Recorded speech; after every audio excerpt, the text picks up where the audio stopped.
யார் பெயர்ல இடங்கள், சொத்துக்கள் வாங்குனால் வளர்ச்சி அதிகமா இருக்கும் அப்படிங்கிற வீடியோ தான் பார்க்க போறோம். சில பேர் சொல்லுவாங்க, "சார் என் பேர்ல இடம் வாங்கிட்டே இருக்கேன். டெவலப்பே இல்ல. மனைவி பேர்ல இடம் வாங்குனேன். குழந்தைங்க பேர்ல, அப்பா, அம்மா பேர்ல இடம் வாங்குனேன் சார். டெவலப்பே இல்ல. யார் பேருக்கு இடம் வாங்குனா எனக்கு முன்னேற்றம் அதிகமா இருக்குன்னு?" கேட்பாங்க. இப்ப இடம் அப்படின்னா 4ஆம் பாவம்.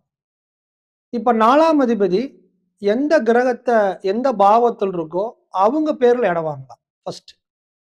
2வது 4ஆம் அதிபதி எந்த ஆதிபத்தியம் பெற்ற கிரகத்த தொடர்பு கொள்ளுதோ, அவங்க பேர்ல இடம் வாங்கலாம். உதாரணத்துக்கு ஒருத்தர் மேஷ லக்னம். அவரு 4ஆம் பாவம் அப்படிங்கிறது சந்திரன்.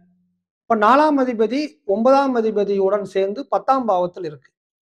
அப்ப 4ஆம் பாவ இடம் 9ஆம் பாவம் அப்பா. அப்ப 4ஆம் அதிபதி 9ஆம் அதிபதியுடன் சேர்ந்ததுனால, இவங்க அப்பா பேர்ல இடம் வாங்குறாரு.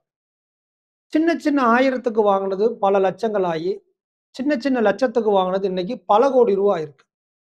அப்ப 4ஆம் அதிபதி 7ல இருந்தா மனைவி பேர்ல வாங்கலாம். 4ஆம் அதிபதி 4லயே இருந்தா தாய் பேர்ல வாங்கலாம். 4ஆம் அதிபதி 11ல இருந்தா நண்பர்களுடன் சேர்ந்து இடம் வாங்கலாம். 4ஆம் அதிபதி 3ல இருந்தா தம்பி, தங்கைகள் பேர்ல இடம் வாங்கலாம். 4ஆம் அதிபதி 5ல இருந்தா குழந்தைங்க பேர்ல இடம் வாங்கலாம். இப்படி 4ஆம் அதிபதி இருக்கிற இடத்தை வைத்து, கிரகங்களை வைத்து நம்ம முடிவு செய்யலாம். ஆனா, இந்த இடத்துக்கு சனி, கேதோட தொடர்பு இருந்தா கவனமா இருக்கணும். இந்த ஜாதகத்துல 4ஆம் அதிபதி 9ஆம் அதிபதி சேர்க்க அப்பா பேர்ல இடம் வாங்கி பெரிய கோடீஸ்வரர் ஆயிட்டாரு. ஆனா அதே 9ஆம் பாவத்துக்கு சனி பாக்குது. தந்தை பேரு வாங்குன சொத்துக்கள்ல இவங்க சகோதரிகள்லாம் வழக்குகள் போட்டு இன்னைக்கு நீதிமன்றத்தில் இருக்கு. அப்ப அந்த பாவத்துக்கு சனி, கேது தொடர்பு வராம பாத்துக்கணும்.